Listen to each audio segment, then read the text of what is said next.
Buenos días, Oliwi, la cocina de Chanchi. ¿Qué tal estás? ¿Cómo te encuentras? Me alegro mucho de verte por aquí, porque además creo que eres el que votaste porque se leyera lo que vamos a leer hoy al final, que lo pone en el título del directo, que es la Fundación de Dinosaurios de Castilla y León. Así que muchas gracias por pasarte por aquí, por el directo. Muajaja. Tu poder funciona. Además eres mecenas, así que tienes favoritismos. Voy a aprovechar mientras terminamos la cuenta atrás para agradecer. Y ahora. Luxitoxalo, que me empezó a seguir hace 21 horas, así que muchas gracias por seguirme.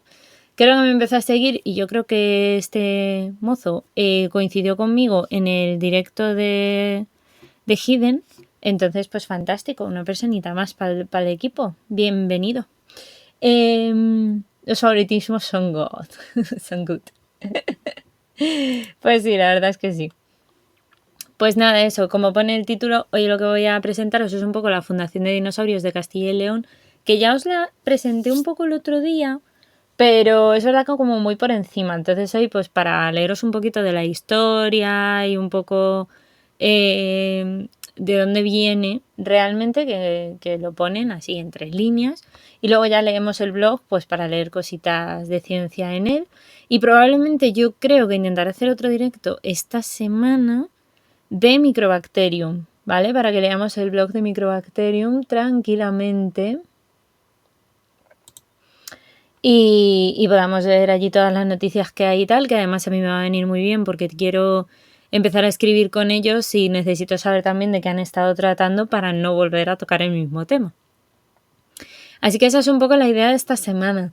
Si todo va bien, igual la semana que viene puedo intentar hacer algún que otro directo de noticias y pues bueno, lo que os dije, intentaré hacer al menos un directo semanal, creo que es algo que puedo hacer de momento.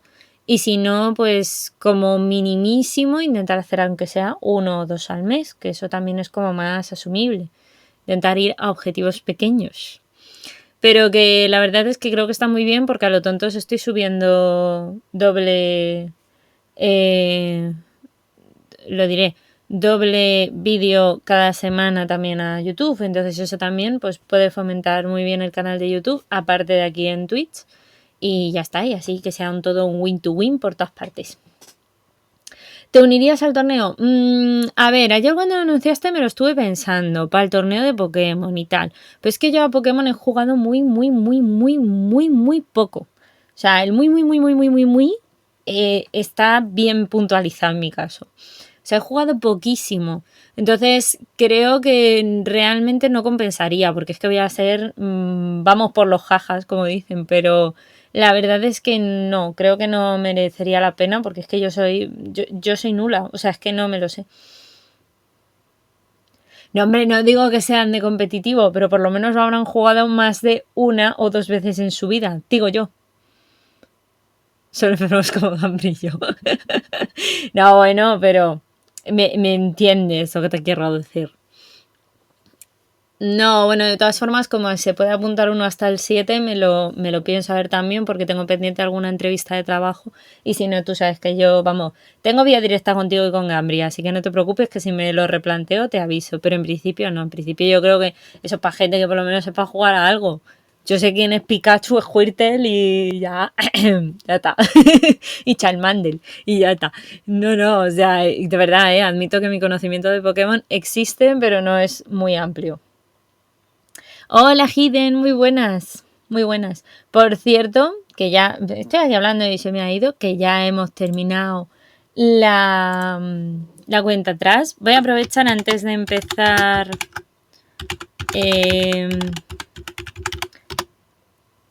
a leer cositas, porque luego si no igual pues se me olvida y eso no puede ser, para que así quede constancia que os voy a hacer las promos a cada uno de vosotros y así pues nada, pues para haceros promoción tanto a la cocina de Sanji, que por cierto, ojo, cuidado, ojo pestaña, que Chanchi dijo ayer, aparte de que va a hacer un torneo de Pokémon para aquellos que seáis fans de Pokémon y estéis viendo esto o lo veáis en diferido, acordaros de ir a ver el directo de Chanchi donde explica todas las normas, que lo tenéis ahí, muy bien puesto. También está en Discord en las recomendaciones y o spam de canales científicos.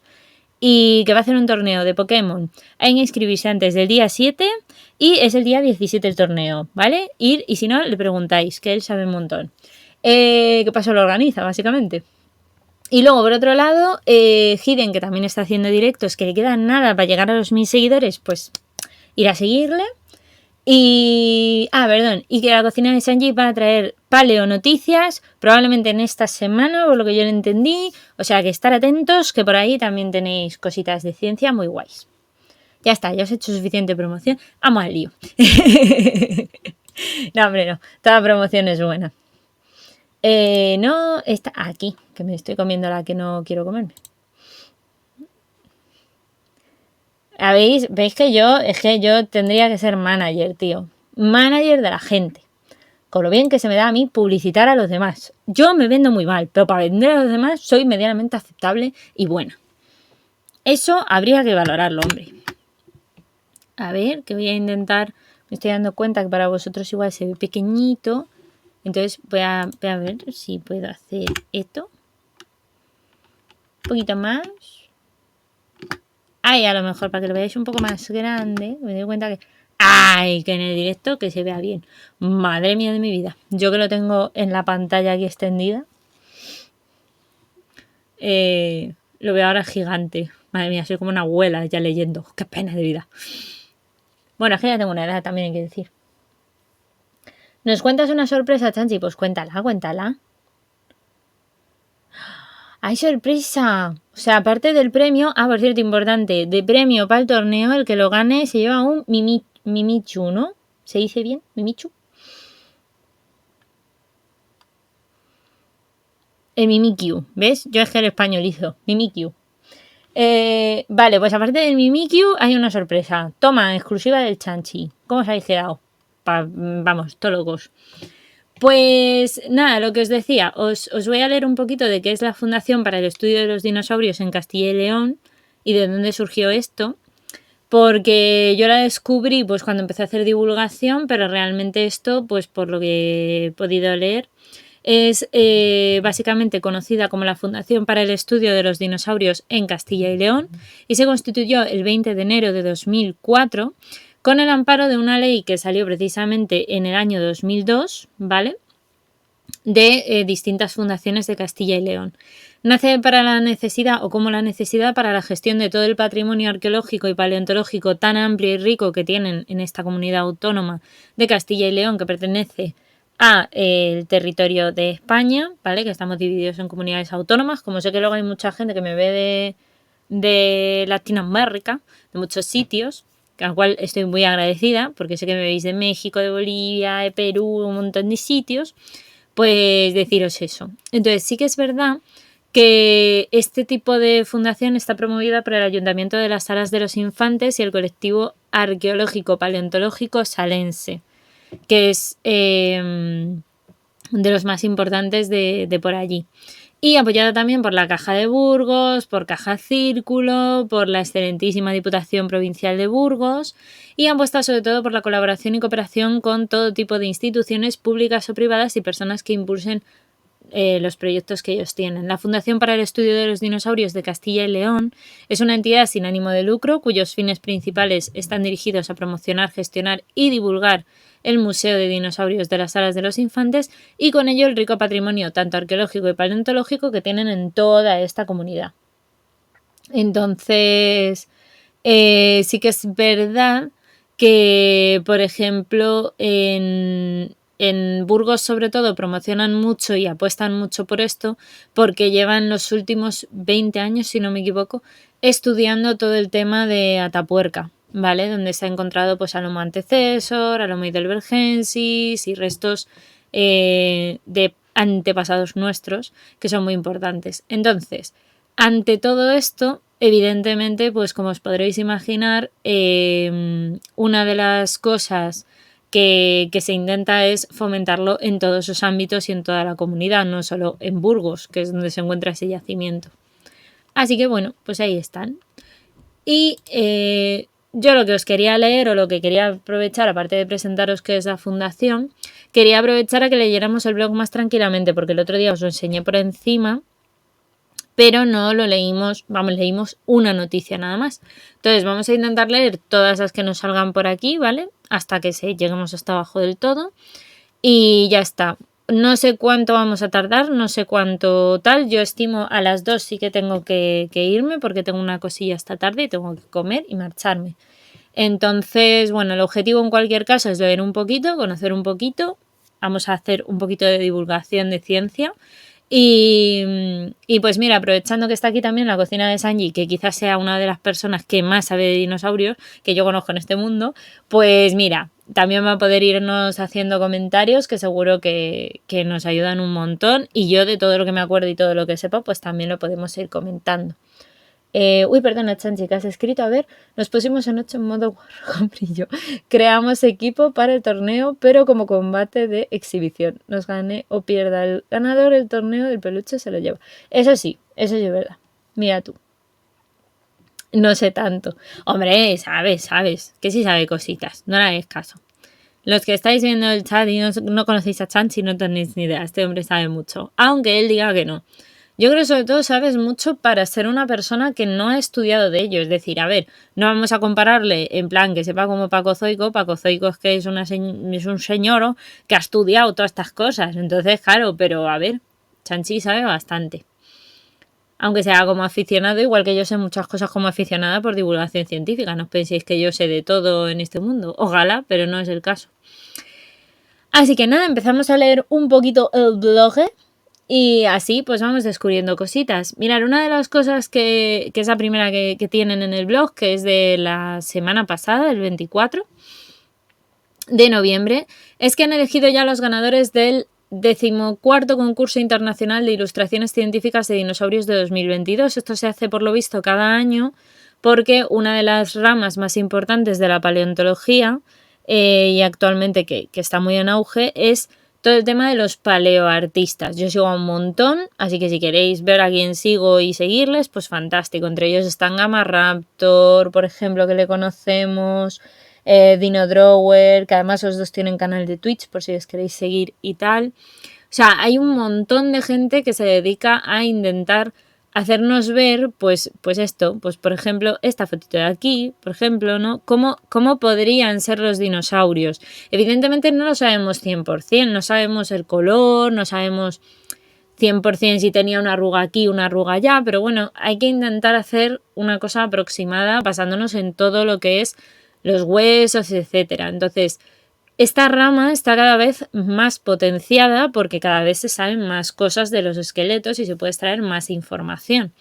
Entonces, hay concursos, de hecho, exactamente internacionales, nacionales, de ilustraciones científicas enfocadas incluso en el mundo de la paleontología. Y por cierto, hago aquí un inciso, yo os conté, me parece, quién era Mauricio Antón, que fue el que estuvimos viendo en... estuvimos, de hecho, en la cocina de Sanji, Hiden, yo y tal, visitando el Museo Arqueológico y Paleontológico de Alcalá de Henares, aquí en Madrid, que tiene una exposición chulísima de un paleoartista que tenéis que ir a conocer porque es una maravilla. O sea, no la podéis perder. Dicho todo esto, que estoy haciendo mucho spam, pero bueno, los ganadores del concurso este ya se han dado este año, entonces ponen, ya conocemos los ganadores de esta nueva edición. La Fundación para el Estudio de los Dinosaurios en Castilla y León, junto con el Museo de Dinosaurios de las Salas de los Infantes, organizaron conjuntamente el 14º concurso internacional de ilustraciones científicas de dinosaurios 2022 ya en el mes de abril.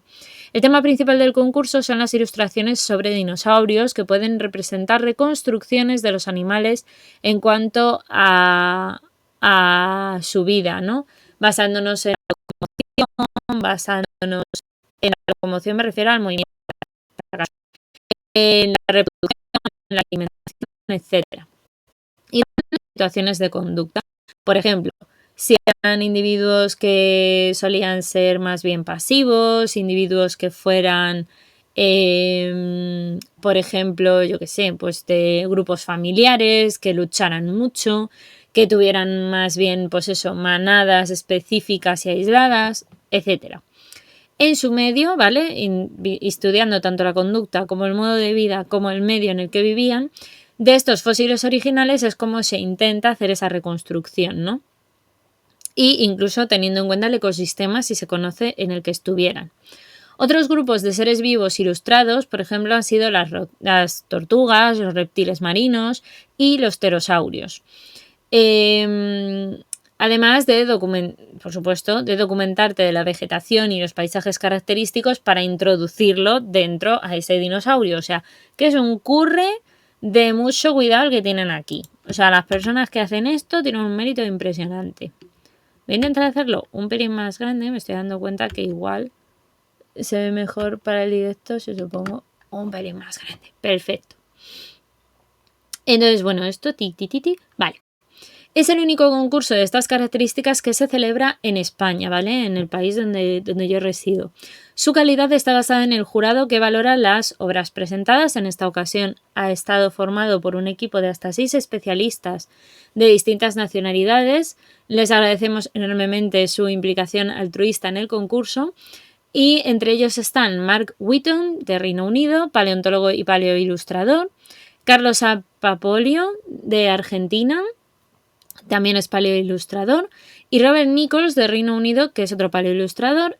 También están Elena Cuesta Fidalgo, de España, y Penélope Cruzado Caballero, en España, paleontólogas especializadas en dinosaurios. Os diré que Elena Cuesta es amiga de Paco Zoico y que yo la conozco. De hecho, estuvo conmigo haciendo un laboratorio que yo hice en su momento de paleontología y de historia de la vida y tal. Así que es una tía impresionante y sigue haciendo paleo por un montón de sitios, así que podéis buscarla y podéis seguirla por redes, pues majísima y es un amor de persona y además sabe un montón de dinosaurios, evidentemente. Y Diego Montero Huerta, que es miembro del Comité Científico del Museo de Dinosaurios de la Sala de los Infantes, que está también ese museo aquí en España. En esta 14ª edición se han seleccionado un total de 37 ilustraciones de 20 paleoilustradores de América. Entre América incluimos Brasil, Argentina, Chile y México. Y de Europa, Alemania, España e Italia. En total, 7 países y 2 continentes. El concurso está consolidado como referencia internacional para todos los artistas de la paleontología. Podéis ver las obras seleccionadas en el blog de la Fundación de Dinosaurios de Castilla y León, titulada Trabajos seleccionados 14 concurso internacional de ilustraciones científicas de dinosaurios de 2022, que si queréis pues lo abro en una nueva pestaña. Ah, lo he dicho bien, es que siempre me lío entre pestaña y ventana. Vosotros es que soy un poco tonta, pues sí, no pasa nada. Y de manera presencial también se puede ver en la exposición del Museo de Dinosaurios de la Sala de los Infantes, que se encuentra en Burgos, hasta marzo de 2023. Así que todavía tenéis tiempo si queréis ir a verlo. Los premios están financiados por la Fundación de Dinosaurios de Castilla y León y por la empresa salense de Hernainz Constructores Ercam SL. Los premios otorgados han sido los siguientes. El primer premio, que lo tenemos aquí, mira, se llama Europatitán y Pterosaurios. Los pterosaurios están por aquí y el Europatitán está aquí, que era un tipo de conocido como los cuellos largos, ¿vale? El autor es Daniel Bo, que es argentino. Y la obra representada a este Europatitán es Goody, visto desde el suelo, ¿vale? O sea, es como si estuviéramos ahora mismo debajo del dinosaurio. Y en el cielo se ven volando pues a un grupo de pterosaurios, ¿vale? Lo ha hecho de modo digital, obviamente, y está súper chulo. El segundo premio es, madre mía, se lucieron con los Europatitán Goody, de Adrián Blázquez Riola, que es español.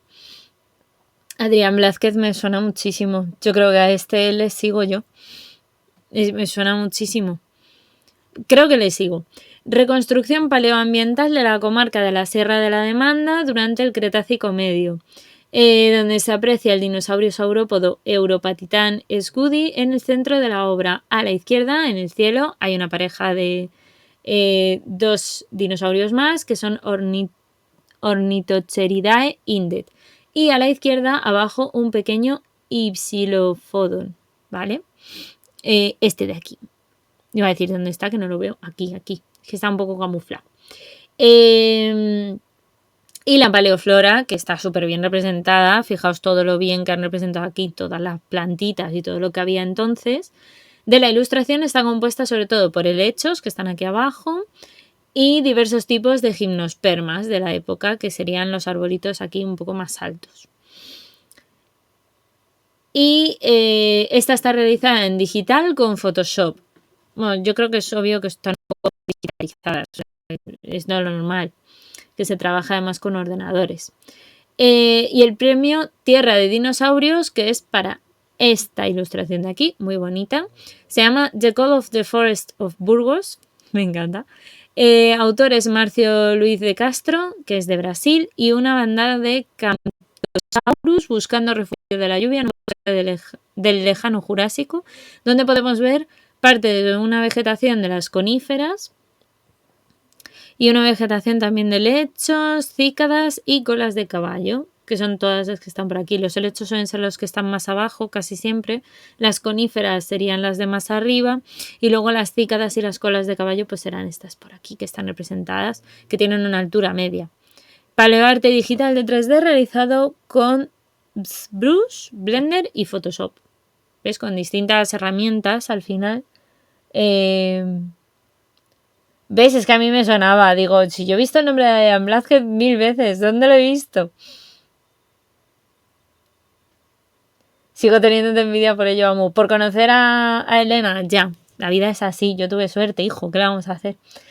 Era un saurópodo titanosaurio. Ajá, amigo. Thank you por la aclaración.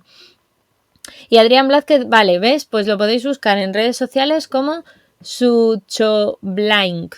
¿Suchoblank? ¿Lo he dicho bien? Sí. Que, ¿ves? Es que yo le sigo. Claro, es que estoy diciendo todo el rato, estoy viendo el nombre y no... en fin, yo a mis cosas.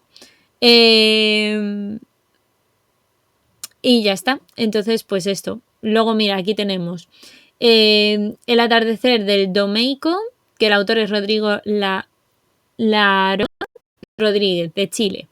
La especie es el Domeicodactylus ceciliae, reptil volador chileno que está presente en la antigua cordillera de Domeico y en el mar mesozoico del mismo nombre.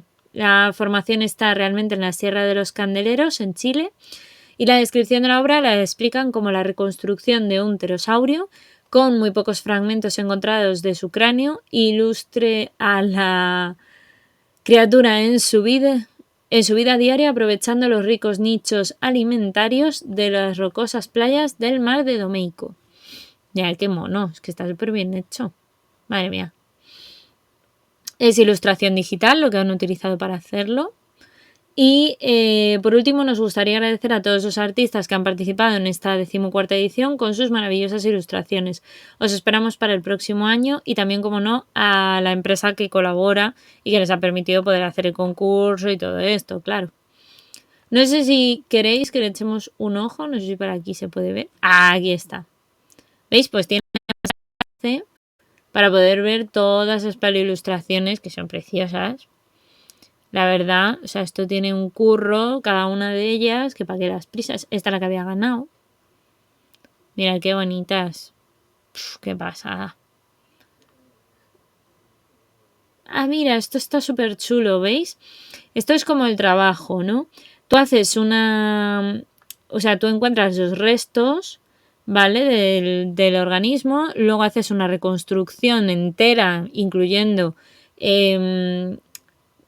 pues otro tipo de estudios y tal, incluso pues si tengo esta parte de los dientes entiendo que la de aquí, aunque no la tenga, pues es igual, ¿no? Somos simétricos, es decir, un lado y otro serán iguales. Al final haces como una reconstrucción digital de los huesos y en base a eso como que le ponemos un poco de piel, pues como pues aquí estarían los ojos, pues bueno, pues vamos a poner unos ojos de manera digital y al final haces una reconstrucción.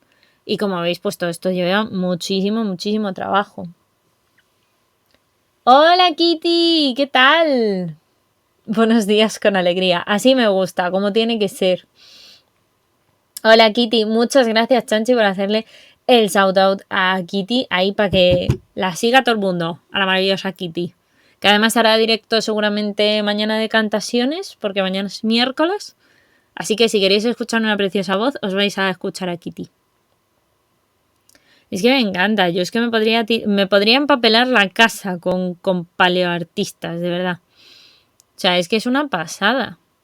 Bueno, también es que yo valoro mucho a la gente que dibuja bien, porque como yo dibujo muy mal, pues claro, la gente que dibuja bien a mí me asombra. Yo soy así, un ser sencillo, no os pido más.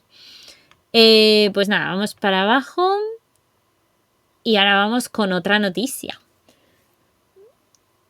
Yo dibujo mal. Los paleoartistas siempre es bien, la verdad.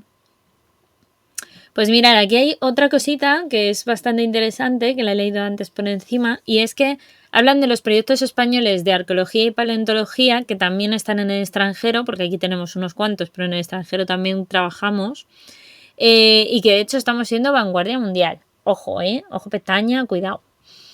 Y es que la Fundación PALARC anuncia subvenciones hasta 57 proyectos liderados por equipos de instituciones y universidades españolas que trabajan en yacimientos incluso fuera de Europa, ¿vale? Las investigaciones españolas en la región del Mons Esmeraldas, en el desierto arábigo egipcio, donde se conservan las únicas minas de esmeralda del Imperio Romano, ahí es nada, en Utica, concretamente la ciudad fenicia más antigua de África, o en Tel El Farah, que podría ser la urbe bíblica de Tirsa, van a seguir contando con el respaldo de la Fundación de PALARC precisamente, y en total la entidad privada sin ánimo de lucro ha resuelto subvencionar de cara a los trabajos científicos que se realizarán en todo el 2023 a 57 equipos españoles de arqueología y paleontología que realizan sus estudios fuera del territorio de nosotros, de España como tal, e incluso fuera de Europa. Uy, qué buena pregunta. Si hay esmeralda, ¿habrá Pokémon?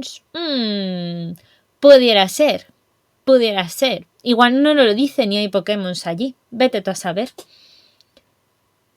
Conmigo lo tenéis fácil para regalos. Hablar con Paco, Adri, Dino y mi tocayo para alguna para la ilustración y listo. Hombre, pues sí, la verdad es que sí. Paleo Pokémon. Pueden existir paleo Pokémon. Puede ser allí con las esmeraldas. Yo no descarto nada. ¿Habrá sangre? Seca puede ser. Is possible.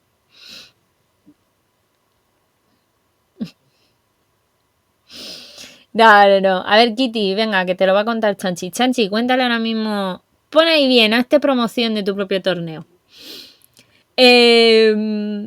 Pues eso, os prosigo leyendo mientras Chanchi hace promoción adecuada de su propio cuestiones. Esta nómina de ayuda se suma a la convocatoria abierta también que se ha hecho este 2022 para respaldar económicamente los análisis de materiales hallados por otros 115 proyectos punteros españoles que excavan en algunos de los yacimientos más singulares de las 17 comunidades autónomas.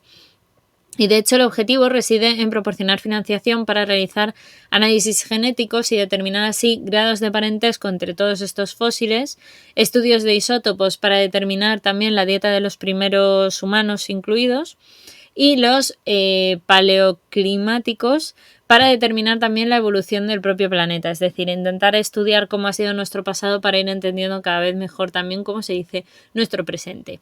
Los análisis realizados en laboratorios de prestigio nacionales e internacionales como el Centro Nacional de Aceleradores del CSIC en Sevilla o el Laboratorio Beta Analytic en Estados Unidos arrojan resultados que ponen a la investigación española en estas disciplinas en la vanguardia mundial. Y ha destacado además que la Fundación PALARC es, en una nota de prensa, la ha destacado por ser una de las más importantes. Desde su creación en el 2016, la entidad, que además ha creado el Premio Nacional de Arqueología y Paleontología, dotado con 80.000 euros y que se hace bienalmente, ha subvencionado a más de 500.000 de equipos de investigación liderados por instituciones españolas, o sea que es súper importante. Y de los 57 proyectos de excavación en el extranjero que se han seleccionado, la mayor parte de los trabajos, de hecho 33, se encontrarán en el continente africano, en países tales como Egipto, con las misiones del Oxirrinco, o el proyecto del Yeuti. En Marruecos también o en Tanzania. En Asia se contabilizan 12 en yacimientos de la India, Irak, Israel, Jordania o el Kurdistán. Mientras que en Sudamérica y Centroamérica reúnen los otros 12 que quedan, que están repartidos entre Argentina, Chile, Ecuador, México y Perú. Hay 8 investigaciones que engrosan el programa por primera vez, como el proyecto Uxmal del Grupo de las Columnas en Yucatán, México, asociado con la Universidad de Valencia de allí. Muerte en las colonias, proyecto de Kudaira en Sharjah, en los Emiratos Árabes Unidos, en la Universidad Autónoma de Madrid, que están vinculados como tal. Los almazaras romanas en la región de Caserín, en Túnez, que está asociado por la Universidad Complutense de Madrid. Innovaciones sociales, impacto ambiental y cambios paleoclimáticos en la costa atlántica de Tierra del Fuego durante el Holoceno tardío, que está en Argentina, con la Universidad de Barcelona. Y la lista la completan al final el Complex Equals, que es el análisis del paisaje político de las primeras comunidades aldeanas del sur de las cumbres calchaquíes de la provincia de Tucumán en Argentina. Que de hecho aquí aparece el gran templo recortado en la roca del yacimiento del Parque Nacional del Wadi Gemal del proyecto Sikait. Ahí es nada. Otra de las cosas que nos indican es que entre complejidad social e igualitarismo están trabajando en la Universidad de Alicante y las excavaciones arqueológicas en los geoglifos de la Reserva Extrativista de Chico Mendes en Brasil. Así que a todos estos se le suma también el estudio del paisaje agrario prehispánico andino, con excavaciones arqueológicas en las terrazas imperiales de Huarí e Inca del Valle del Sondono, que estas están en Perú y que las lleva la Universidad de Oviedo, y Rock Art in Sharjah, Sharing the Past, en la EAU o Universidad de Zaragoza y Universidad Politécnica de Madrid.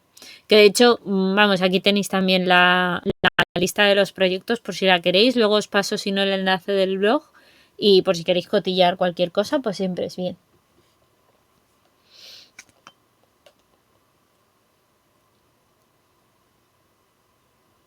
Estoy trabajando, estoy de incógnito. De incógnito. Así estaba el otro día Gambri también, el pobre. No os preocupéis. Cuando podáis y como queráis. Pero da igual, Chanchi. Cuéntaselo, hombre. Cuéntaselo. Claro, déjale un audio. Un algo. Para que tenga todos los detalles. Adecuadamente.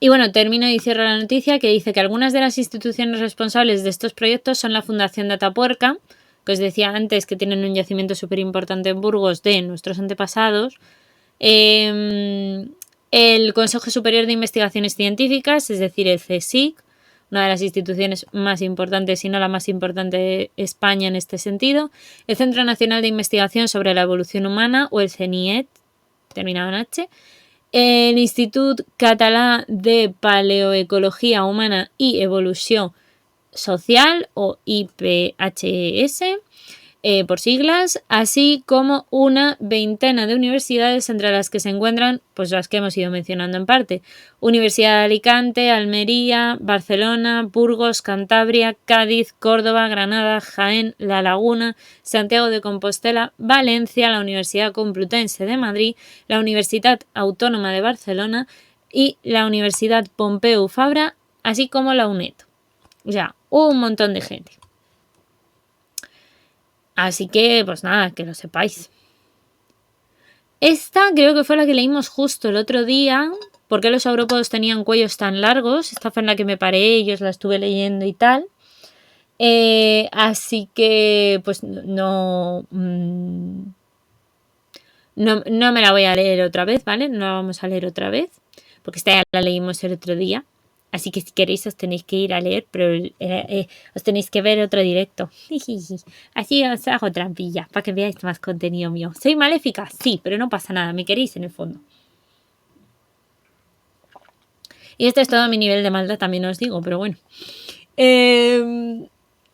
Pues eso, por eso he pasado la noticia anterior. De todas formas, os digo, os voy a dejar el enlace, o sea, lo podéis ir a leer otra vez si queréis. Descubiertos los restos de la gigantesca y enigmática tortuga del Leviatán en los Pirineos. Que esta el otro día me contuve para no leerla, ¿eh? Que conste, que yo sabéis que tengo debilidad por leer cosas de tortugas. Así que me contuve para no leerla y os la leo hoy.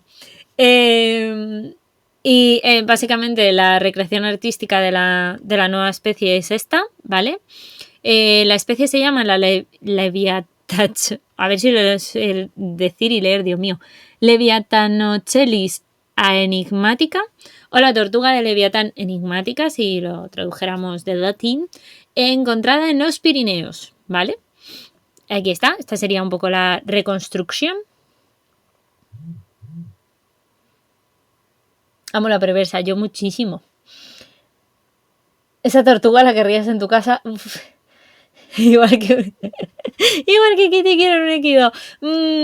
A ver, yo querría todas las tortugas del mundo en mi casa, pero hay un problema y es que las casas tienen límites espaciales. Y después de haber visto que hay tortugas que son, no sé, como el edificio de grandes, aunque sean fósiles, pues hombre, igual hay que plantearse que igual todo no puede ser. A mí me encantaría, pero creo que necesito... No sé si habéis visto alguna vez la película de 101 Dálmatas, la de humanos, la que hicieron con dálmatas reales. Pues la casa que sacan al final de la peli, con todos esos dálmatas por ahí, una casa más o menos así necesito yo, pero para tener a todas las tortugas por ahí. O sea, no es viable. No caben 101 tortugas, claro. No. En la casa que yo digo de la peli igual sí, pero en la mía no. Límites especiales, totalmente. Especiales y espaciales, las dos cosas. Es que es muy complicado. Así que, pues eso.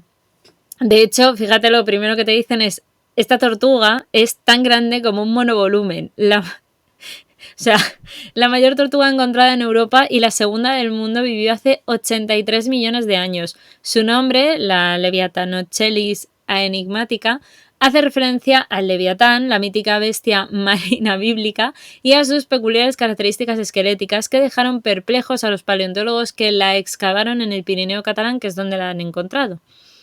O sea, tú imagínate una tortuga así en mi casa. No cabe. No cabe. Ah, bien visto, bien visto. Un ludito. Oh.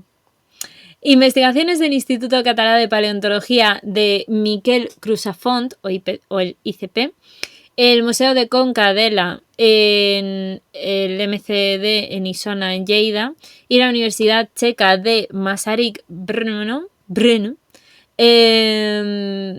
describen esta semana en la revista de Scientific Reports una nueva especie de tortuga marina del Cretácico superior de hace unos 83 millones de años, que es nuestra querida amiga de la que llevamos hablando ya a lo tonto unos minutillos, que es la Leviatanochelis enigmática. Su nombre científico significa la tortuga de Leviatán enigmática por la famosa bestia bíblica marina de enormes dimensiones y algunas características únicas en su esqueleto. Con 3,7 metros de largo, o sea, es que yo esta la podría utilizar para desplazarme, por Dios. La tortuga marina fósil, la Leviatanochelis enigmática, es la más grande de Europa y la segunda del mundo. Su nombre significa, como hemos dicho antes, y ya está, que me estoy repitiendo, que todo el rato lo mismo, por Dios. La sorpresa fue mayúscula porque lo cierto es que no son habituales los restos de reptiles marinos en los Pirineos y menos de estas dimensiones, según explica el coautor Óscar Castillo, que es investigador, como os decía, del ICP y del MCD.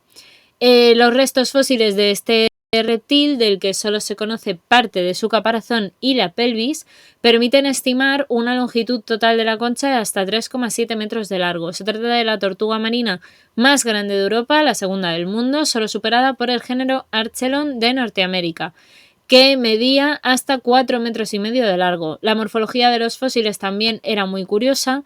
En el proceso de investigación tuvimos claro que se trataba de una nueva especie para la ciencia, según afirmaba el paleontólogo, y el estudio de hecho señala que esta especie es uno de los representantes más antiguos de los Chelonioidea, que es el grupo que incluye a todas las tortugas marinas actuales. Más allá de sus colosales dimensiones, la nueva especie Presenta unas protuberancias en la parte anterior de la pelvis nunca vistas en ninguna otra tortuga, ni terrestre ni marina. Protuberancias quiere decir que son como, por así decirlo, imaginároslo como pequeños bultos, ¿no? Que no son habituales en el hueso. Los autores creen que estas proyecciones óseas ligadas a la musculatura que controlaban permitían la contracción del vientre del animal y habrían podido, por tanto, participar en funciones relacionadas con su sistema respiratorio. Las características anatómicas de esta nueva especie sugieren que tenían un estilo de vida pelágico y era capaz de alcanzar grandes profundidades. Es decir, pelágico es que se mueve, ¿vale? Que es un término un poco técnico, pero para que lo traduzcamos al común de los mortales. Hallazgo casual por un excursionista. Esto Chanchi tú vete 2 minutos al baño y ahora vuelves. Porque pobre Chanchi siempre dice, ¿pero por qué? ¿Por qué? ¿Por qué siempre se encuentra gente fósiles y yo no? Pues la verdad es que es así. Podrías sacarla de paseo, sí, con una correa gigante. Yo creo que una tortuga de estas dimensiones me saca a mí ella de paseo. Esto es como cuando tienes un perro muy grande que te saca el de paseo en vez de tú a él. Algo así. Pues bueno, eso, hablan del hallazgo casual por un excursionista, básicamente, porque el descubrimiento de los restos fósiles tuvo lugar en julio del 2016, o sea, hace unos añitos, por parte de un excursionista cerca de Caltorrades, en el municipio de Col de Nargó, en Alt Urgell, que notificó el hallazgo al Spy Dinosfera, un centro de divulgación de paleontología de los Pirineos, que está vinculado a su vez con el MCD. Un equipo formado por un personal investigador y el Servicio de Patrimonio Arqueológico y Paleontológico de la Generalitat de Cataluña se desplazó entonces al lugar del hallazgo y organizó una intervención de urgencia pues, para preservar los restos que se habían encontrado y que estaban expuestos a aire libre. Posteriormente se depositaron en el Museo de la Conca Dellà a la espera de ser estudiados. Y a raíz del estudio preliminar realizado por Óscar Castillo, en el marco de su trabajo de su propio máster, se efectuaron nuevas campañas de excavación con el yacimiento que permitieron recuperar la parte posterior del caparazón y una pelvis casi completa de aproximadamente 90 centímetros de ancho. A partir de ahora, los restos fósiles de esta especie, de esta tortuga, serán expuestos de forma las van a dejar de manera permanente en el espacio Dinosfera de Col de Nargó, un centro que forma parte de Dinosaurios de los Pirineos, una red de museos y centros de investigación impulsada sobre todo por el Institut Català de Paleontología Miquel Crusafont para divulgar el extraordinario patrimonio paleontológico que tienen en los Pirineos y que se encuentra dentro de lo que sería el UNESCO Global Geopark Origins, es decir, para intentar conocer un poco nuestros orígenes. No solo dinosaurios en los Pirineos, sino que el registro fósil de los Pirineos es conocido mundialmente por los numerosos restos de dinosaurios que se han excavado y se han encontrado en ellos y que ha permitido describir nuevas especies para la ciencia. En los últimos años se han descrito hasta 3 especies únicas de estos animales en esta región, entre ellos el gigantesco Apatosaurus, un titanosauro de más de 15 metros de largo, el diminuto y escurridizo carnívoro tamarro y el hadrosaurio primitivo llamado Philax. Estas especies, que son algunos de los últimos representantes de los dinosaurios que vivieron en Europa hace unos 70 millones de años, poco antes de que se extinguieran por todo el mundo, durante el Cretácico y el Mesozoico en general, el Pirineo todavía no se había levantado y el mar, de hecho, bañaba las llanuras costeras. Ríos, lagos y playas eran el paisaje de muchas zonas de la zona de Berguedà, el Alt Urgell, el Pallars Jussá y la Noguera. Si algún catalán me está viendo, por favor que no se ofenda, es que no sé catalán, entonces yo lo leo como yo puedo entender el catalán, que no tengo yo mucho maneje, pero con todo el respeto y con todo el amor del mundo. Y finalizo diciendo que aunque los dinosaurios eran las especies más representativas de este ecosistema, ahora ocasionalmente también se encuentran restos de animales marinos como la nueva especie de la tortuga de Leviatán.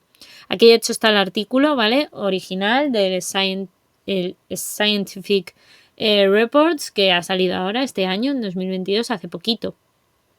Entonces, de hecho, mirar, es de Agencia Sync, de donde sale la noticia también, en parte, que ya hablamos de ella y ya leímos noticias de ciencia de la Agencia Sync. Bueno, a estas alturas ya lo he asumido, dice. Si quieres encontrarte fósiles, prueba a pasear por balnearios o residencias de la tercera edad.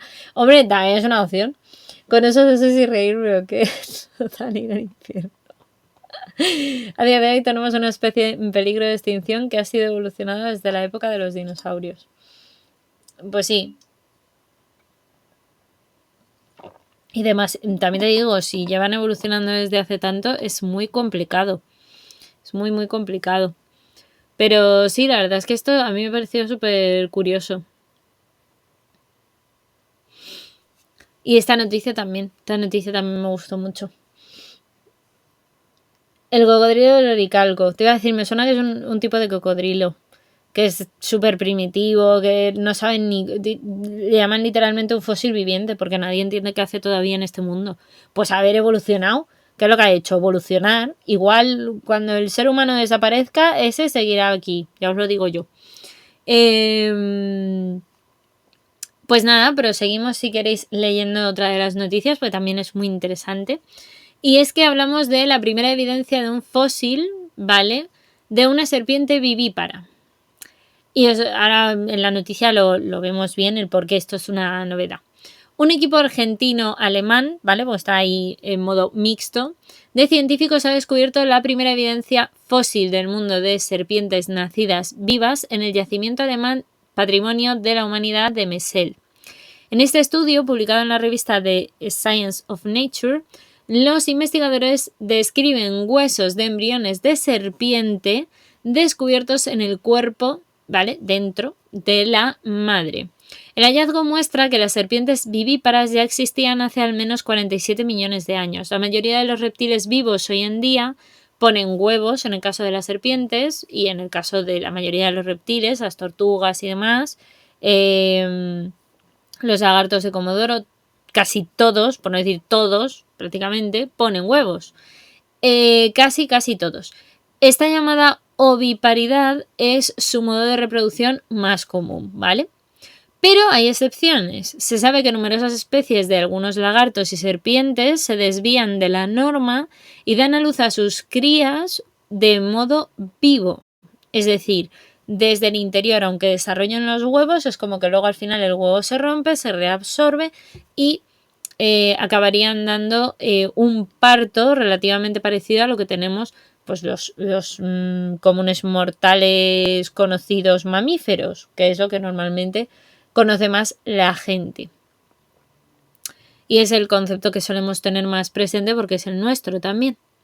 Entonces, es cierto que la preservación fósil de eventos reproductivos es generalmente muy rara. En total, hasta la fecha solo se han descubierto 2 registros fósiles de reptiles terrestres vivíparos y ahora hemos logrado describir la primera evidencia fósil del mundo de una serpiente vivípara.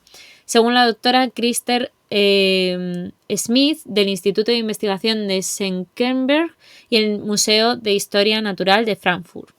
El fósil Meselophis variatus, de una familia de serpientes parecidas a lo que sería a día de hoy una boa, ¿vale?, como las boa constrictor, o sea que era grandota, mide unos 50 centímetros de largo, data del Eoceno y está relacionado con las boas enanas actuales de América Central.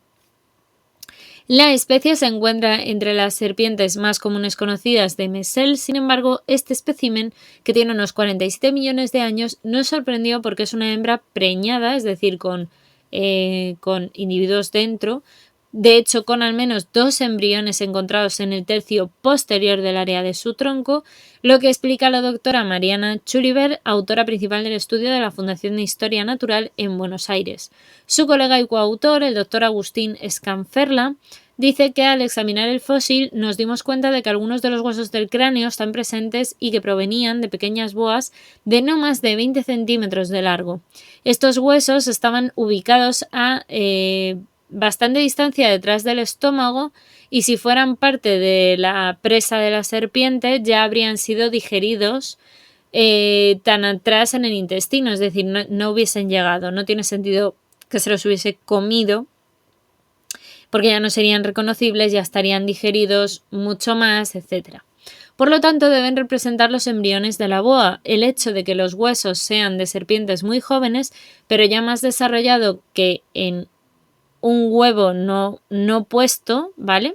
Apoya al final la suposición de que aquí estamos tratando de una hembra embarazada y vivípara. En los nacidos vivos, las crías permanecen en el cuerpo de la hembra hasta que son viables, ¿vale? Y pueden vivir fuera, lo que elimina la necesidad de una cáscara de huevo protectora. Esto se considera una estrategia evolutiva ventajosa para los reptiles en climas fríos, sobre todo ya que la temperatura dentro del cuerpo de la hembra es más estable, porque se regula respecto del medio, ¿vale? Porque son animales ectotermos, pero es más segura para las crías. Por lo tanto, muchos de los lagartos y serpientes que son vivíparos de hoy en día han evolucionado en climas bastante más fríos que los que no lo han hecho. Durante el Eoceno, sin embargo, la Tierra estuvo dominada por un clima de invernadero persistente con temperaturas muy cálidas y un alto contenido de dióxido de carbono en la atmósfera y polos sin hielo, por lo que alrededor del lago Messel las temperaturas promedio en este momento eran de unos 20 grados centígrados y las temperaturas invernales no cayeron por debajo del punto de congelación. Aún se desconoce por qué las boas dieron a luz a crías vivas hace 47 millones de años a pesar de este hecho, y quizás fósiles adicionales de este sitio único nos ayuden a resolver del todo el misterio, según dijo Smith, que es uno de los señores que lo estuvo investigando. ¡Uy, madre! Ya hemos empezado con el comando ciencia. Peligroso esto. 16% entre Chanchi y Kitty. No, eso está... Es que está roto te lo digo yo. Entre Chanchi y yo un 2%. Qué pena de vida. Tu comando está roto. Mi comando está rotísimo, la vida.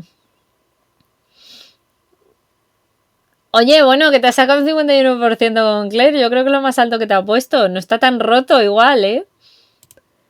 Está a medias de roto. No del todo, está un poco roto, pero no mucho. Los otros días te ponía un 20%, igual se está Es que está, yo creo, aprendiendo. Es como cuando tú le preguntas a lo que hay Google y no sabe, ¿sabes? Está en proceso de aprendizaje. Haremos prueba final. Venga, ahí.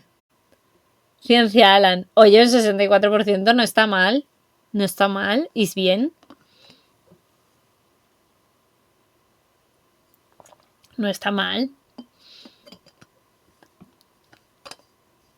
Ahora Chanchi va a querer a mi bot porque le dice cosas bonitas. Con Alan y con Claire.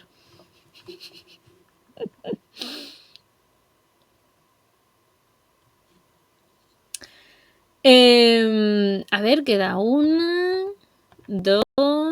Ah, vale, solo quedan dos. Es que digo, no me parece que no hayamos... Apañado. 34% de Gambri y la cocina de Sanji. 13% con tu hermana. Uf, qué chungo, Chanchi. Déjalo, si es que está averiado. Prosigo leyendo noticia /blog, que dice que no hubo un feroz depredador en la estampida de dinosaurios. Chan, chan, chan. Y es que la inteligencia artificial ha revelado que las huellas atribuidas a un feroz depredador en la única estampida de dinosaurios de la que se conserva un registro corresponden en realidad a un tímido herbívoro. Eso, os voy a leer porque esto me hizo mucha gracia cuando lo leí. En una colaboración internacional, el paleontólogo de la Universidad de Queensland, el doctor Anthony Romidio, utilizó el reconocimiento de patrones de una inteligencia artificial, o IA, para volver a analizar las huellas del monumento nacional Dinosaur Stampede, al suroeste de Winton, en el centro de Queensland, en Australia. Descubierto hace medio siglo, se le consideraba el sitio del único registro conocido en el mundo de una estampida de dinosaurios con huellas fosilizadas que han sido interpretadas como las de un depredador, el Australovenator, con patas de casi 2 metros de largo, que en teoría acechó y causó una estampida de alrededor de 150 dinosaurios de 2 patas. Esto también os he de decir que se consideró así porque también hay que tener en cuenta que nuestro conocimiento actual de cómo se puede producir una estampida normalmente es porque haya un depredador que haga que otro conjunto de animales, en este caso dinosaurios, salga corriendo, digamos, huyendo, ¿no? Por ejemplo, típica caza de leones con cebras, leones con antílopes, un tigre que corre y se come a un búfalo, lo que sea. Siempre es un depredador el que suele provocar esto. Y digo siempre muy entre comillas, porque en el fondo eso no es así. También muchas de las manadas que normalmente se encuentran y que suelen ser más bien depredados, en algunos casos también pueden huir pues por terremotos, porque haya algún tipo de movimiento de tierra aunque sea breve, por cuestiones de sequías, etcétera. Lo que pasa es que sí que es verdad que, por ejemplo, con la sequía lo hacen lento, no es una estampida, no es todos a la vez y a lo loco.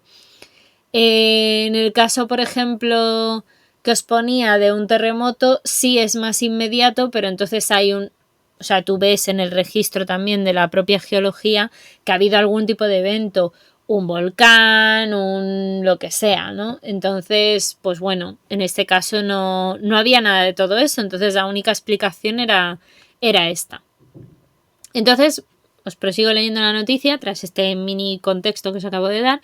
Se pensaba que las huellas misteriosas que dejaron durante el periodo Cretácico medio hace unos 93 millones de años, pero determinar qué especie de dinosaurio hizo exactamente esas huellas, especialmente de hace decenas de millones de años, pues es un asunto bastante difícil y confuso a veces, particularmente porque estas grandes huellas están rodeadas por miles de huellas diminutas de dinosaurio, lo que lleva a muchos a pensar que esta bestia depredadora podría haber provocado una estampida de dinosaurios más pequeños. Entonces, para resolver el caso, ¿vale? Como si fuéramos del CSI, ¿no? Aquí investigando un asesinato, decidimos emplear un programa de inteligencia artificial llamado redes neuronales convolucionales profundas, según explicaron en el comunicado los investigadores.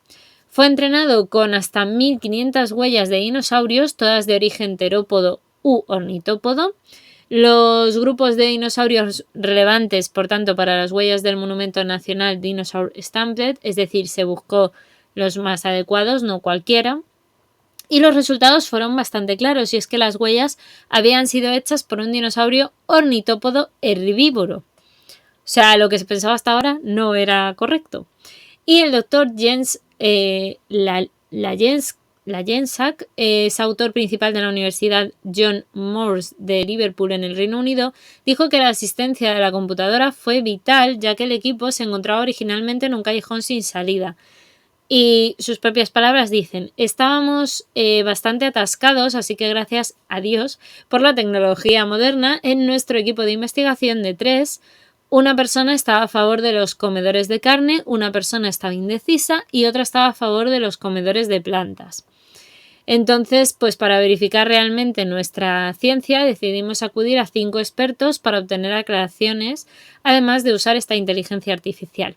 La inteligencia artificial fue la clara ganadora, superando a todos los expertos por un amplio margen, con un margen de error de alrededor del 11%. Un 11% es pequeñito. Cuando usamos la inteligencia artificial en las huellas grandes del Monumento Nacional de Dinosaur Stampede, todas menos una de estas huellas se clasificaron con confianza como dejadas por un dinosaurio ornitópodo, nuestro depredador entre comillas prehistórico. El equipo espera así continuar agregando a la base de datos de todas las huellas de dinosaurios fósiles y realizar así muchas más investigaciones con esta inteligencia artificial que podría ayudarles a conocer todavía más detalles. La investigación se publica en el Journal of the Royal Society Interface e incluye colaboraciones con otros investigadores australianos, alemanes y de Reino Unido. Y una réplica del rastro de dinosaurios se exhibe en el Museo de Queensland en Brisbane, y el sitio del rastro se puede visitar cerca del suroeste de Winton en Queensland. Por si queréis ir, tenéis dinero, os queréis ir de vacaciones allí, pues perfecto.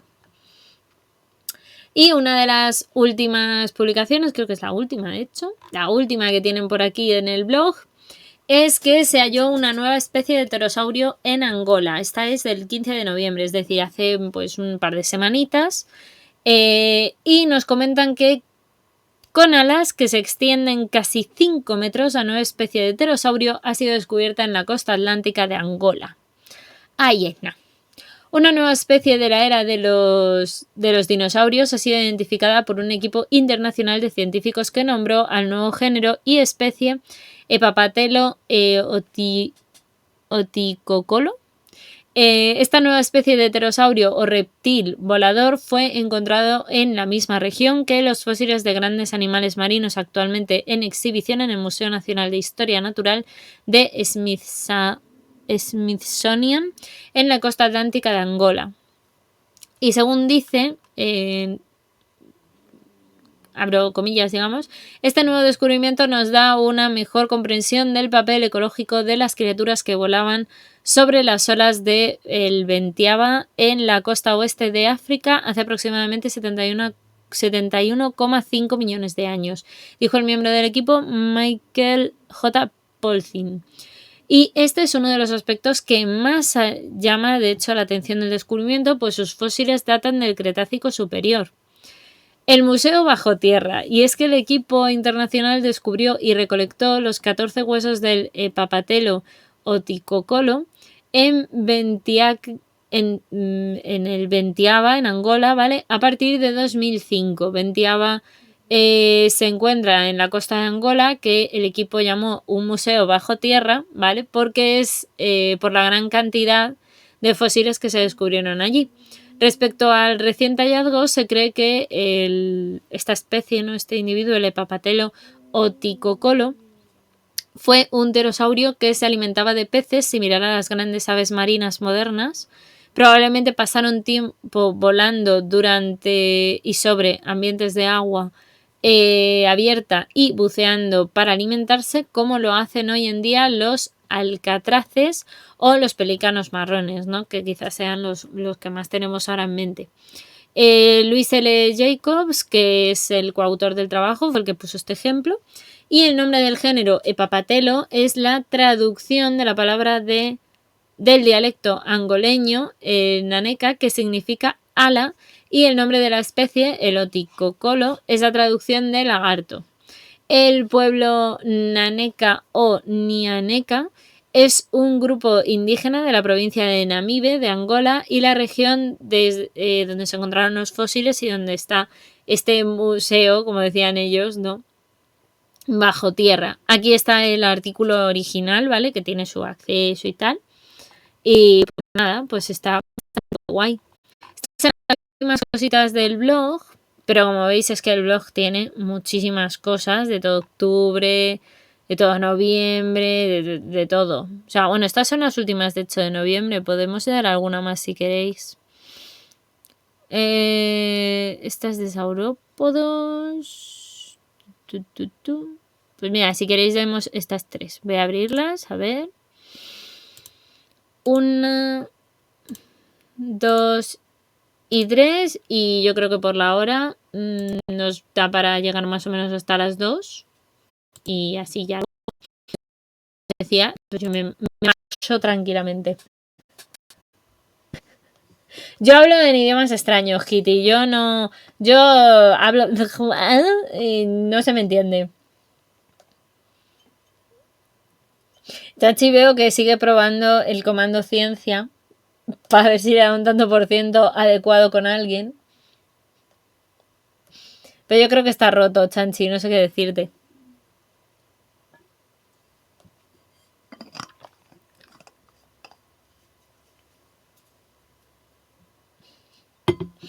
Yo hablo en cualquier idioma, ¿has visto? Te leo de pronto, Kitty, algo en catalán, aunque no sepa catalán. Os he de decir una cosa, también he leído mucho catalán cuando estuve trabajando en la consultoría, porque había muchas empresas que eran que eran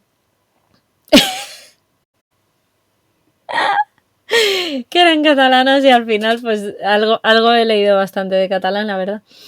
Me encanta. Ciencia Equido, ahí muy bien, Kitty.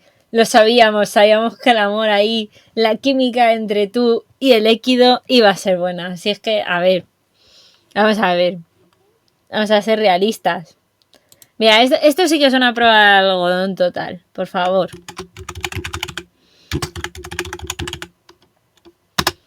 A ver qué me sale a mí por curiosidad.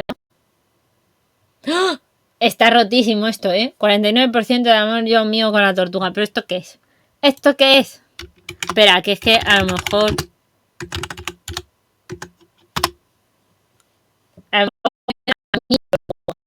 Ha subido un poco, pero no...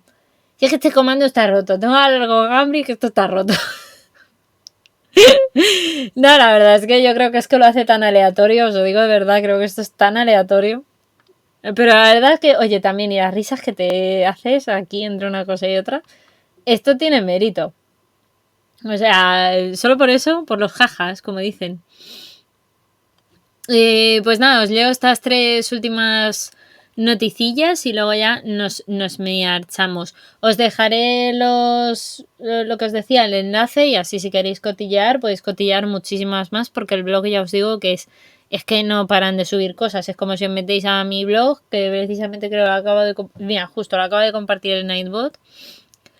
Claro, tú tienes entradas por meses, entonces, pues aquí imaginaos desde 2004 todo lo que hay. Es más, aquí arriba, ponen el número de visitas y no en balde llevan pocas, ¿sabes? Así que nada, os leo esta noticia por tanto, así. Se llama Enigmatic Tracks of Solitary Sauropods Roaming an Extensive Lacustric Megatrack Site in Iberia. Y empiezan diciendo, estamos de enhorabuena. Nos informan desde la mega revista científica Scientific Reports que el artículo sobre el Iniestapodus burgensis ha superado más de 3.500 descargas. Hay más datos sobre este éxito, por ejemplo, en este enlace de aquí. Así que está muy bien. Y este artículo se encuentra en el percentil 97, ¿vale? Porque esto luego, claro, tus artículos al final, cuanto más mencionados son, cuanto más se buscan y tal, pues es mejor. Aquí tenéis los enlaces.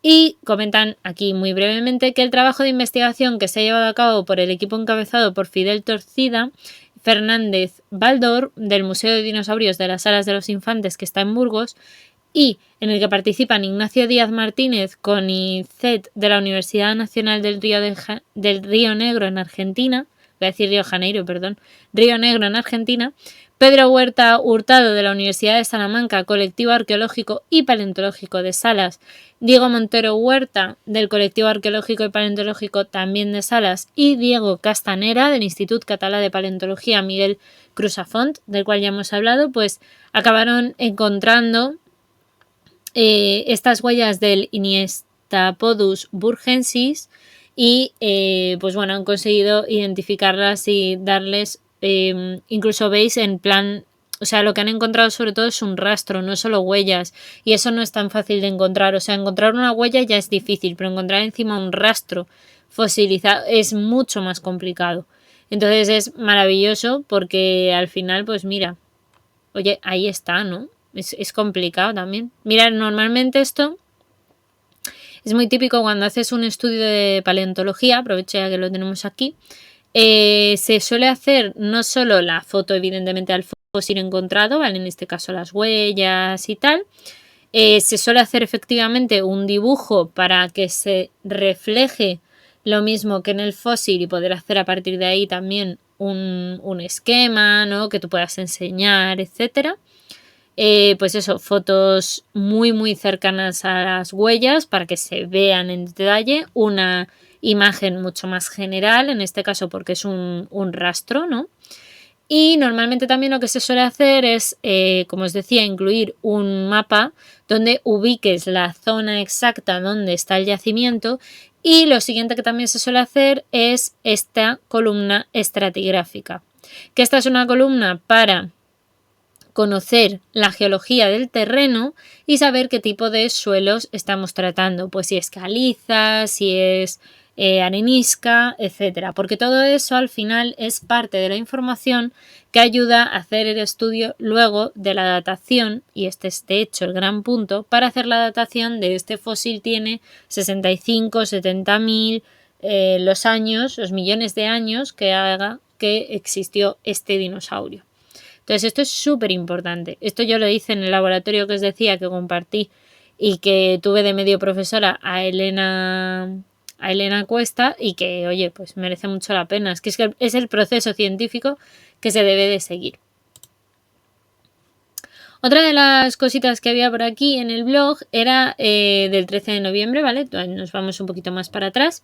Y es La Tierra de Dinosaurios, una aventura jurásica en Burgos. En Burgos, en esta provincia de España, se esconde un secreto de película, porque hay varios yacimientos del periodo Jurásico-Cretácico en plena Sierra de la Demanda. De hecho, la Sierra de la Demanda es una de las más conocidas por tener grandes fósiles y bueno, es una barbaridad, ¿no? Porque el otoño es época de planes en familia y de seguir disfrutando de escapadas de desconexión, nos dicen aquí en el blog, y de aventurarse. Nos promocionan un poco esta rutita que se llama Tierra de Dinosaurios. Es una idea emocionante cuando menos, porque es una aventura que esconde la Sierra de la Demanda, que como os digo se encuentra en Burgos, y que lleva a teletransportarse millones de años en el tiempo para encontrarse cara a cara con esos gigantescos vertebrados que poblaron el planeta hace más de 200 millones de años y que fueron de hecho de carne y hueso en su momento, que son los dinosaurios. Una ruta que nos descubre cómo vivieron, cómo se alimentaron, cómo evolucionaron y cómo y por qué desaparecieron. Aquí tenéis una reconstrucción.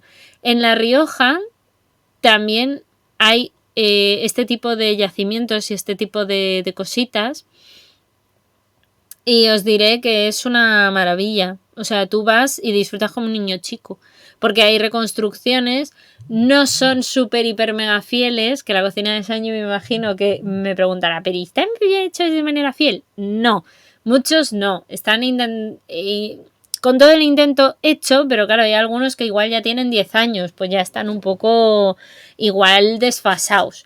Pero están hechos desde el punto de vista de lo que hemos dicho antes, estudiando huesos, con paleoartistas, de reconstrucciones y también con materiales pues para que puedan aguantar a la intemperie, que suele ser donde están. Así que bueno, os sigo contando que esta rutita de Tierra de Dinosaurios existe. La ruta de la Tierra de Dinosaurios recorre los yacimientos de ignitas, es decir, de huellas fósiles, ¿vale? El término técnico son ignitas, ubicados sobre Quintanilla de las Viñas y Regumiel de la Sierra, con sendas paradas en Mambrillas de Lara y Salas de los Infantes también. A través de esta ruta podremos descubrir afloramientos rocosos que se remontan a 144 millones de años atrás en la transición entre el Jurásico y el Cretácico. Todo un privilegio poder ver en pleno 2021 y sin salir de la península ibérica, es decir, que lo tenemos aquí en España, los restos que dejaron impresos nuestros antecesores más remotos y posiblemente versionados, que son los dinosaurios, y recorrer también los mismos escenarios que ellos habitaron en tiempos remotos. El trayecto comienza en Quintanilla de las Viñas, el yacimiento de las Sereas 7, que forma parte de un megayacimiento de 5 kilómetros de longitud y que se extiende hasta La Pedraja.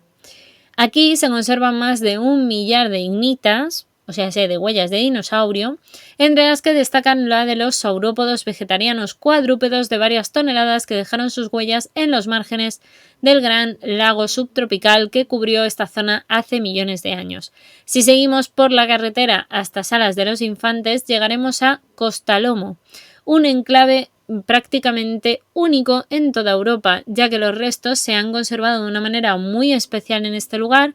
Las garras de los dinosaurios se hundieron en el barro y el hueco que dejaron se rellenó posteriormente con arenas, por lo que las capas de sedimentos que se depositaron encima conservaron las huellas con su forma original bajo tierra durante milenios. Y al aflorar a la superficie, hoy podemos ver que la erosión ha dejado al descubierto las huellas de estos animales en 3 dimensiones, que es esta que tenéis aquí, que se ve súper bien. Es que esto parece mentira, pero luego cuando estás allí lo ves súper bien las huellas, es una maravilla. Y ves las proporciones con tu pie o con tu mano y dices, esto, madre mía, esto a mí me aplastaba. Y aún queda lo más impresionante en este recorrido, según nos siguen diciendo, y único en el mundo, y es que en Costalomo se encuentra el rastro mejor conservado de Atila, un temible dinosaurio carnívoro que los científicos han estipulado que mediría hasta 10 metros de largo y 4 de alto. Una cosita pequeña que te puedes meter en casa como un perrillo si no pasa nada. Los restos hallados pertenecen a estas huellas tridáctilas, es decir, que son de 3 dedos, ¿vale? Tridáctilo es de 3 dedos, con dedos largos y esbeltos acabados en garras cuya longitud total ascendería hasta 75 centímetros. Ahí es nada. Y en el municipio de Salas de los Infantes podemos visitar el Museo de los Dinosaurios, situado en la misma plaza del ayuntamiento. Esta instalación expone los principales restos arqueológicos y paleontológicos de la zona de la demanda, que de hecho yo juraría, y si no me equivoco, que he estado en este museo, precisamente por lo que os decía, con esas excursiones que estuvimos entre La Rioja y un poco la Sierra de la Demanda, que también llegaba a Castilla y León. Y particularmente se pueden también contemplar fósiles de numerosos seres vivos como cocodrilos, tortugas, peces y moluscos, todos ellos coetáneos de los dinosaurios que fueron descubiertos en tierras burgalesas. Aquí se alojan los restos del Demandasaurus darwini, el lagarto gigante Arcanosaurus ibericus, la tortuga Larachelus morla y el Europatitán sgudi, en honor a Clint Eastwood, por supuesto, por si no habíais caído. Y atención, porque este mismo verano los excavadores han hallado en la provincia de Burgos una nueva especie de dinosaurio no catalogada hasta la fecha, a la que han bautizado el Iniestapodus burgensis, o el pie de Iniesta burgalés. Las continuas excavaciones y trabajos de investigación en estos yacimientos declarados bien de interés cultural hacen posible esta labor única de descubrimiento en una tierra con una riqueza arqueológica de tiempos remotos sin par. La última parada de la ruta está en Regumiel de la Sierra, donde una estatua a tamaño real de un dinosaurio da la bienvenida a los visitantes en el yacimiento de El Frontal, que consta de 86 ignitas pertenecientes en su mayoría a guanodóntidos, es decir, a los famosos iguanodon, dinosaurios ornitópodos que solían caminar sobre 2 patas. Sin embargo, sí que se han hallado restos que pertenecían a un iguanodóntido cuadrúpedo, lo que solo ocurría ocasionalmente. Por eso este yacimiento, como los anteriores, alberga un importante interés paleobiológico y que además podemos ir a visitar y conocer. Así que yo os recomiendo muchísimo que traigáis estas cositas. Si no podéis ahora, podéis en verano en otro momento, pues está muy bien. Y ya os digo que además están bastante bien preservadas, se cuidan mucho. Esto se nota un montón. ¿Veis cómo tienen la representación del dinosaurio? Y en algunos casos incluso lo tienen techado, tienen techadas las partes de las ignitas para que se conserven lo mejor posible. Hay otras que no, pero están súper bien. Así que pues ahí está la promoción hecha. Y la última de hoy, como dicen, y luego si queréis nos quedamos un poquito de ellas chatting, que también podemos hacerlo. La última que os leo hoy es esta, que dice: este dinosaurio intentó salvar la vida de sus hermanos durante una erupción volcánica.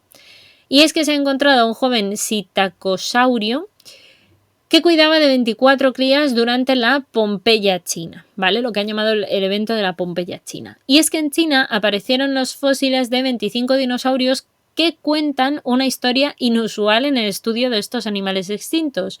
Murieron durante una erupción volcánica y, según la interpretación de los investigadores, la escena muestra cómo un espécimen que todavía estaba en una etapa juvenil estaba cuidando de hasta 24 crías, que sería, ¿vale? Esta sería el cráneo y el cuerpo del grande, y estos son los restos, como veis, pues una cabecita, un cuerpo, cabecita, cuerpo, cabecita, cabecita, cabecita, cabecita, ¿vale? Hay un montón de individuos pequeñitos. Entonces, perdón, que me he perdido. Aquí. Algunas de estas crías se han conservado en el tiempo con el gesto de intentar aferrarse al cráneo del juvenil, quizás en un intento de sobrevivir ante el flujo del lodo volcánico que acabó con todos ellos. ¿Y por qué es importante? Pues porque uno de los asuntos más difíciles de estudiar para los paleontólogos es el comportamiento de los dinosaurios, porque claro, no tenemos una máquina del tiempo, una TARDIS, un DeLorean, un algo que nos haga viajar en el tiempo y poder ver cómo se comportaban. Anda, mira, si este era carnívoro, míralo cómo come. Ah, no, mira, que era carroñero. Ah, no, mira, que es que de pronto hacía que corrieran los demás que quería el depredar o no. O si, por ejemplo, se cuidaban, no se cuidaban unos a otros, rituales de apareamiento. O sea, hay tantas cosas que se saben cuando tú ves al organismo vivo que evidentemente pues eso no lo podemos saber, la verdad, con los dinosaurios. Es una pena, pero no lo podemos saber. Entonces contamos con muchos fósiles conservados con una mejor o peor calidad, pero solo nos muestran pues los huesos, lo cual deja pocas pistas acerca de cómo encaraban el día a día estos animales del Mesozoico. Igualmente que tampoco se sabe, por ejemplo, pues lo que os decía antes, ¿no? Los paleoartistas hacen una reconstrucción basándose en los esqueletos y tal, pero no sabemos 100% si el color era pues rojo, azul, morado, gris, marrón. Se hacen hipótesis, se intenta hacer lo más fiel posible, pero no se sabe a ciencia cierta. Entonces, porque claro, no queda la piel para poder saberlo, no se puede saber 100%. Entonces, hay ahí algunas cosas que tenéis que entender que se hacen un poco en base a lo que se sabe y un poquito añadirle color, pero a veces no es 100% así, pues porque no se puede saber. Si alguien genera una máquina del tiempo, pues que nos avise, que lo vamos a averiguar. A esta falta de datos evidentes, ¿vale?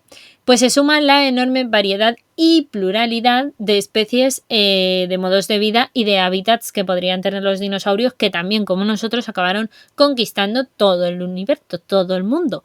Entonces, pues claro, pues imaginaos, si a día de hoy no tenemos ni claro toda la diversidad que existe en este mundo, imaginaos de los dinosaurios que están extintos y no podemos ver nada. Pues más complicado todavía.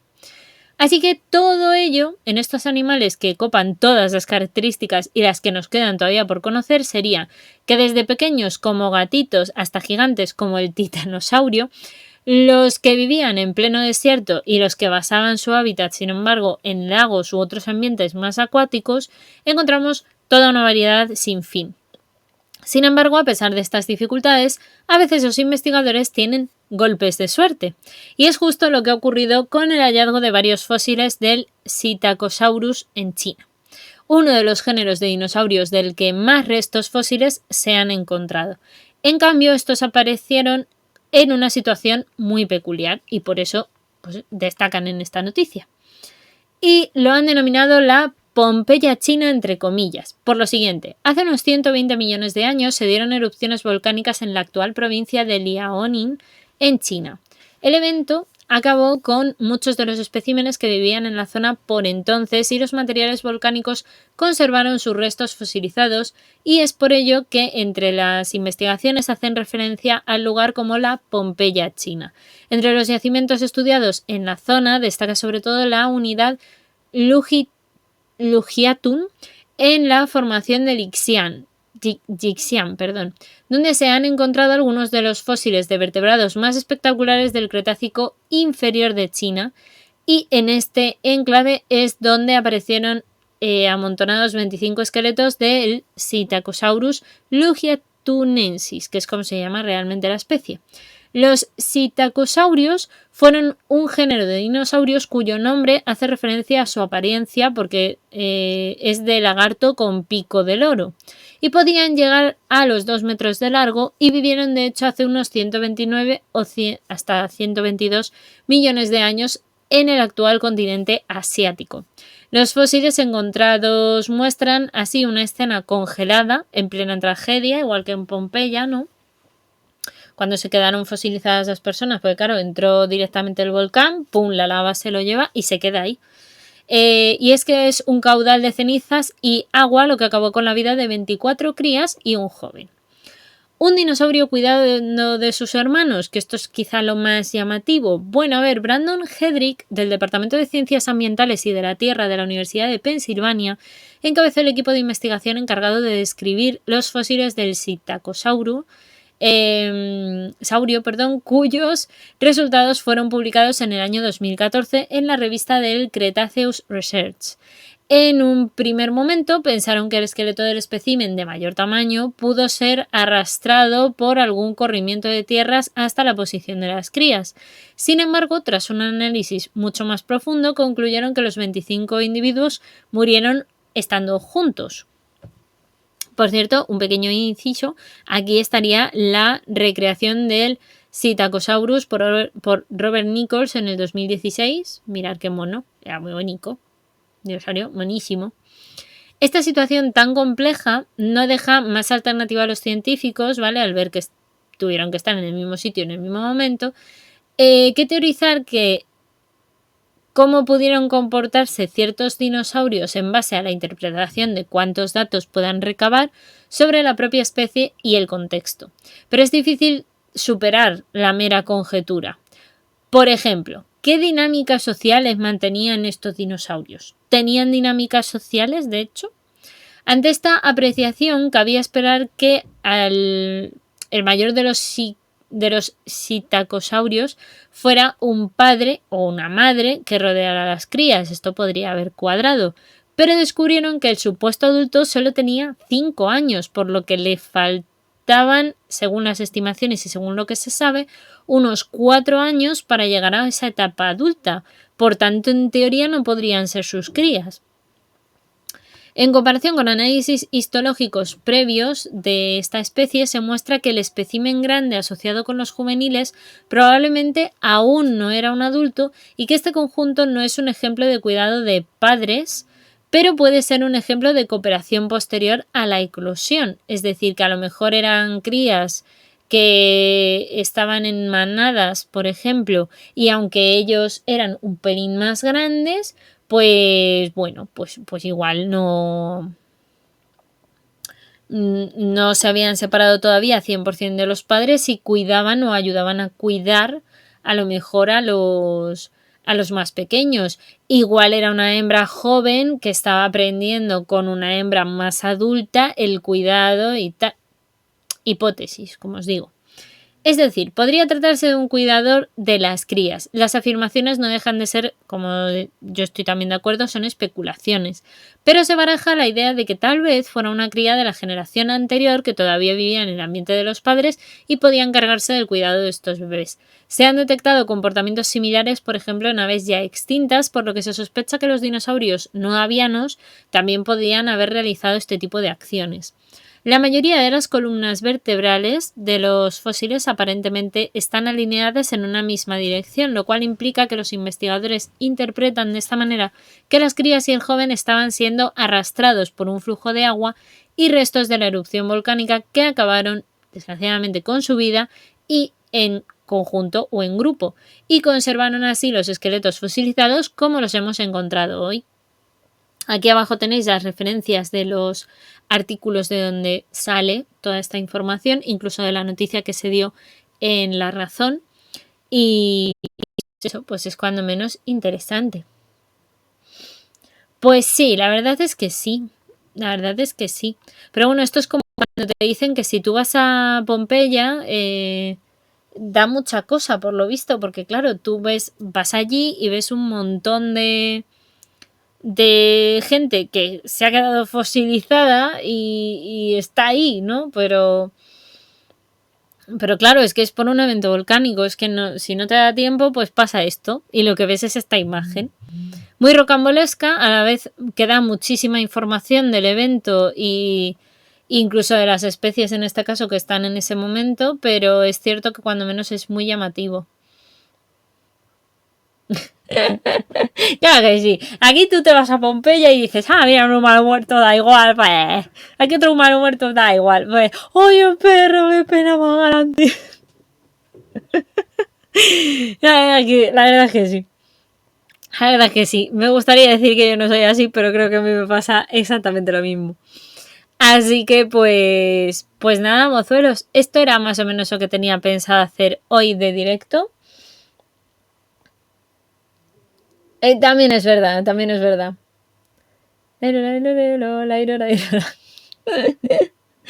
Hombre, la verdad es que yo siempre he pensado que de todos los sitios donde yo me podría instalar para vivir, creo que al lado de un volcán yo creo que no me iría a vivir, la verdad sea dicha.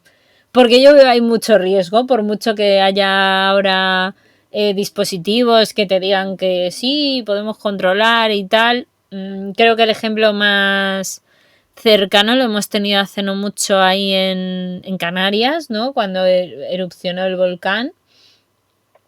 Y la verdad es que no sé. Yo creo que lo mejor es no vivir cerca de un volcán, la verdad. Incluso aunque esté inactivo, no te fíes del todo. Tope heavy. Hombre, claro, los Tintec está a lo loco. Los Tintec, por cierto, ¿qué tal? Muy buenas, que no te he saludado. Pero sí, sí. Bueno, oye, cada uno. Hay gente que igual vive hasta dentro de un volcán si se lo ofrecen. Tú, oye, no, cada uno es libre de elegir lo que quiera hacer. ¿Quieres vivir dentro del volcán? Pues vives dentro del volcán. Luego cuando erupcione igual pues sales un poco despedido o igual mueres. Pero ¿sabes? Tecnicismos. Cosas por ponerle pegas al sitio, hombre. Exactamente como el doctor Maligno.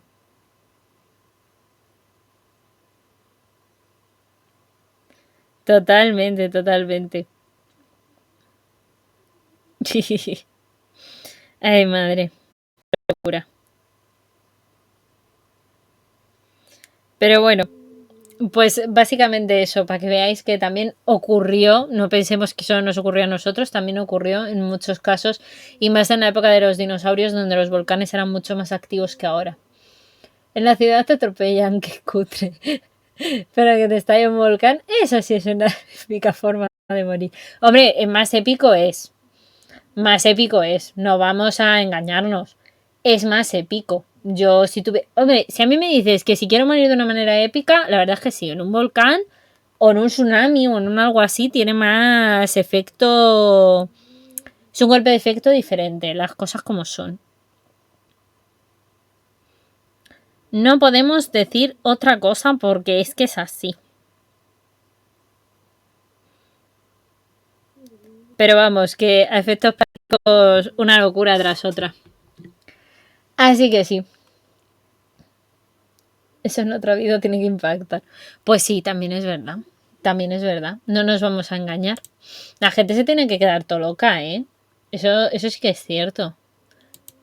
Pero bueno, también hay cosas peores en el mundo.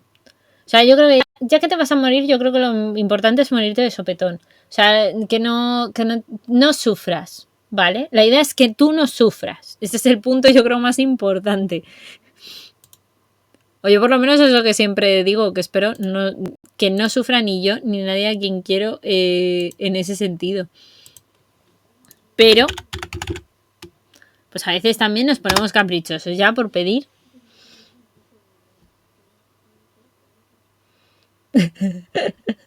Claro, tú te quedas muerto, nada, me he muerto en un volcán, una cosa así. Tiene que ser muy divertido cuando llegas al cielo, ¿no? O al infierno, supuestamente. Llegas y dices, mira, ¿tú por dónde? No sé si es verdad, que vives con más intensidad solo uy, ¿y esto cuándo va a reventar? Hombre, es una emoción que no tiene todo el mundo. Las cosas como son. Eso es así. Nos guste o no nos guste, eso es así.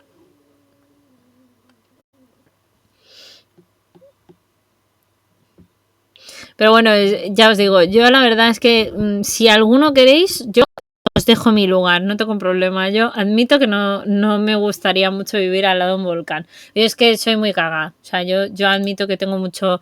Soy muy miedosa. No hace falta tampoco yo que me anime mucho.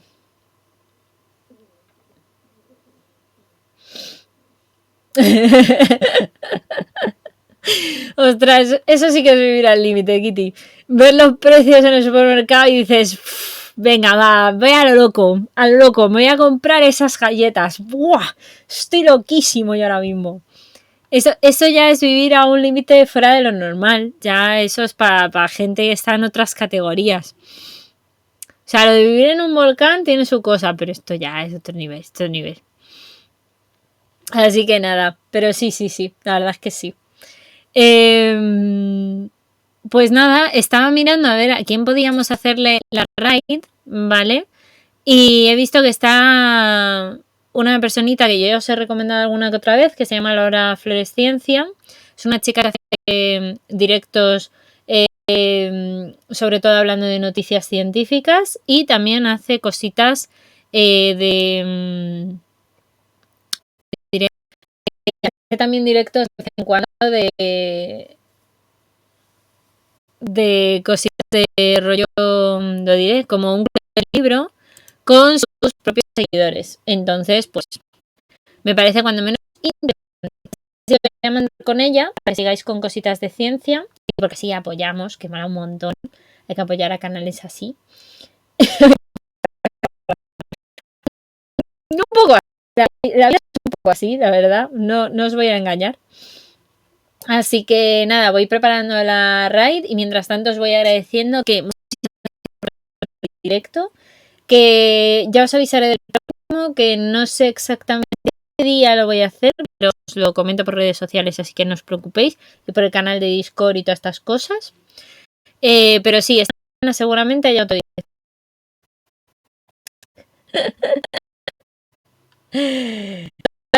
Totalmente. Si enciendes ya las reflexiones, a lo todo en la vida. Sí, y ya está, pues eso, que muchísimas gracias por pasar aquí en la cocina de Sanji y no sé si alguien más habrá pasado. A Lucito Salo por seguirme. Y que nada, que eso, nos vemos otro día de esta semana en otro directito. Y tampoco vamos siendo más, así que perfecto. Ah, cierto. Hoy no hemos hecho esto y ahora que hay comando para ello, muy importante. Que esto creo que lo puse el otro día y no de nuestro grito de y que si ponéis hola, he programado el Nightbot gracias para que si ponéis saluda al Nightbot también.